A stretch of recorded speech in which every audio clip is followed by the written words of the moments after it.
বহুত দিনৰ মূৰত আকৌ আহিছোঁ, ভাবিলোঁ নতুন কাম এটা কৰিছোঁ, আপোনালোককো দেখাওঁ। চাওকচোন কি কাম কৰিছোঁ।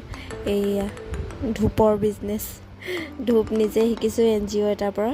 তাৰপৰা এয়া বনাই পেলাই আমি ভাবিছোঁ ওচৰৰ মানুহখিনিক দেখুৱাওঁগৈ আৰু বিক্ৰী কৰোঁগৈ। তাৰপৰা এয়া দেখিছেনে ওলালোঁ,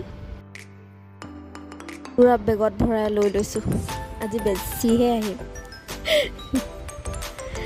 লাজো লাগিছে, প্ৰথমবাৰ কৰিছোঁ, কিন্তু কাম কৰাত কিহৰ লাজ হয়নে। এয়া ওলালোঁ আমি দেই। এইটো আমাৰ ঘৰৰ ৰাস্তা আৰু এইগৰাকী আমাৰ বৌ, দুজনীয়ে ওলাইছে পূৰা হাঁহি হাঁহি। ৰাস্তাত এইজোপা ফুলজোপা দেখিছেনে ইমান ধুনীয়াকৈ ফুলি আছে, ৰংটো যে ইমান ধুনীয়া ফুলজোপা। গৈ আছোঁ, এয়া গৈ ভাইটিকেইটাক লগ পাইছোঁ দেই, ঢোল লৈ আছে পূৰা। আৰু এইটো প্ৰথম ঘৰ, কিনো হয় আগলৈ চাই